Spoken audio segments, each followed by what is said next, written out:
just wanted to come to talk tonight, and you know, I love our little town. I was raised here, born, lived here all my life, except for a few years after Gary and I got married, but we decided to come back to Friars Point, because I love Friars Point, it's home, and it always will be. And until the last breath I breathe, my love will always be for this town, and I want the best for everybody here. I'm not coming in here to like blame anyone, point fingers. I just want us to work together, and all of us have one aim, and it's for good, healthy drinking water for all of us, the whole community. I have lots of concerns, you know. I mentioned, I did put on Facebook about the school kids drinking the water, Head Start. I know sometimes they do have bottled water, but I do know, after being in the school system, I do know kids do drink the water also. And also that kind of worries me. So, I guess I will just go over the concerns that I have come up with. Some of these I've talked to other people in the community about as well. First thing we need to talk about is if the water is ever cut off in Friars Point for any reason, even if it's only 5 minutes, there needs to be a boil water alert. And we all need to know. The thing is, a lot of times, if we don't come up to City Hall or go check the post office, we don't read it, so we don't see it, we don't know about the water alert. So if possible, Mayor Washington, if you could assign someone, like when they do the siren, and go over the PA system and just kind of go through town and let people know that the water has been cut off, and that we are under a boil water alert. And then after samples are taken, and water's back good, if Mayor Washington, if you could also do that on the PA system as well, for a lot of people that don't get out of their house every day, especially with the COVID situation and all. The next thing I wanted to talk about was informing us and updating us on water leak repairs of the water system. I've got Buddy Furnace is with me. He's my boyfriend. He's got some pictures that he's going to show you all of. Basically, they're pictures. Let's see where we start. This picture, and I'll make sure he goes around so everybody can see it. This was a picture of Miss Collins' bathtub. She submitted it to me, and she wasn't able to make the meet tonight. And as you can tell, the water is very colored. My bathroom is also, you will also see a picture of it. I know a lot of you on Facebook and saw the post of my tub where it was just dirt. It was just basically dirt. And there's also going to be a picture, one of the leaks that's the big concern, and it's not been fixed yet, is at the corner of Kendall and Maggie Neal. It's been there going on for at least 3 years. And y'all, you know how we know it's been 3 years? Because cattails are growing. It takes 3 years for cattails to grow. And he has a picture of that. And there are cattails growing, so that means that leak has been going on and nothing's been done about it. So we need to get that fixed. There was the leak at 384 2nd Street that has been finally repaired. It's been on for about 2 years. And the big thing about that, if you noticed it when you drove by, the standing water was green. And what that means, there was no chlorine in the water at all, or else it would not have been green. Okay? Mayor Washington and the board, we would also like a copy of the advertisement from the newspaper on the water tank repairs where y'all were seeking bids. We'd like to get a copy of that. And the biggie that's got to be done here is flushing. Flushing your hydrants is a must. We've got to do it. We need a schedule of the flush report. The report should include a detailed description of which hydrants are being flushed, along with the chlorine content. We need the date and time or the duration of each hydrant. The chlorine level needs to be at least 0.2 for drinking water. If it's not 0.2, then we should not be consuming it. As far as the flushing goes, we need a copy of the strategic water flushing schedule. Starting at the well, working progressively out to the end of the water system to flush the entire system.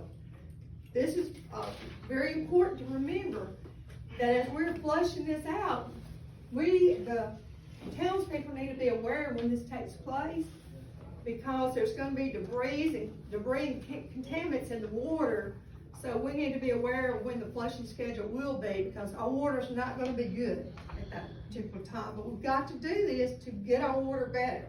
The flushing has to be done. As far as the tank, as required by law, we would like to see the last 5 years of annual tank inspection reports and interior pictures of the tank. That is required by law. We'd like to see those reports and those pictures. The tank needs pressure washing on the inside to remove all the rust and debris. If it's rusty on the outside, like we can see with our eyes, what do we think the inside looks like? Okay? Big concern. Tank inspection needs to be done once a year as required by law. Pressure washing of the tank needs to be done every 4 years. Report the tank, the report with the tank inspection, along with the interior pictures of the tank. When it is turned over to the state, we would also, when I say we, I mean all of us here, would like to see that as well. Water meters need to be read and bills need to be collected to have money for system repairs. If bills aren't paid, then water needs to be cut off. It's just the way it is, people. And the last thing I was going to mention was as far as the outside appearance of the tank, we're not worried about what the outside looks like. We're worried about what's inside where our water's being stored. That is the most important to us. Excuse me. I'm a little bit nervous, y'all. I'm sorry. You've done a great job. Yeah. Thank you. Thank you. I've got some community concerns. Ann Myers, Ms. Charles Myers, who's a resident here, wrote a letter, and I'll read it to everyone. Her concerns. Her son dropped this by for me. It says, Dear Mayor Washington and Board of Aldermen, it's dated October 1st, 2021. I was told the Friars Point water system was on the discussion agenda for an upcoming town board meeting. As a lifelong resident of Friars Point, I have noticed the quality of our water become poor over the past several years, to the point that I have boiled all my water for cooking or drinking for the past 4 years. The water is very cloudy when it comes out of the faucet, and there will be small amounts of sediment in the bottom of the pot that I boil the water in.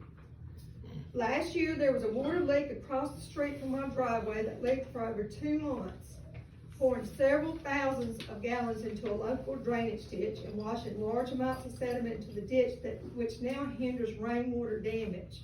Hinders water drainage. I have my gas hot water heater drained at least once a year to remove several inches of sand sediment in the bottom of the tank. The more leaks we have around town, the more sediment contaminants we have in our water.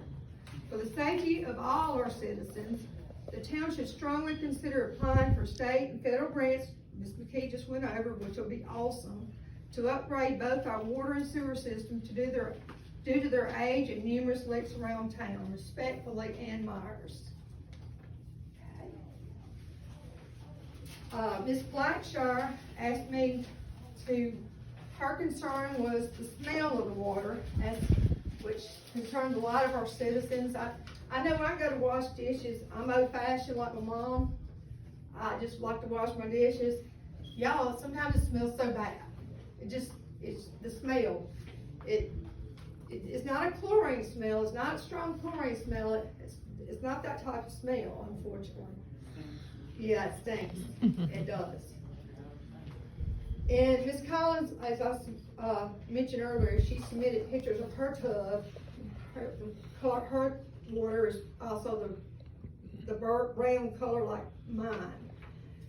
She also mentioned there was a pump located down by Friendship Church, and she said it must not be working, she said, because it smells like raw sewage on that end of town. So that needs to be checked into too. I'm not familiar with that one, but that's a concern of hers, and I told her I would make sure that I mentioned it. And in closing, I just want to say, I'm not trying to point fingers or blame anyone. I just want our little town to have clean, healthy drinking water. And as my daddy, as a lot of you knew my dad, the late Glenn Morris, his famous words always were, united we stand, divided we fall. So we have to work together as a community to make this happen. Just basically what Ms. McKee said earlier. We all have to be on the same page. We all have to want the same goal. And we do this as a team. We got this, folks. But it needs everybody. And that's all I had to say. Thank you. Yay.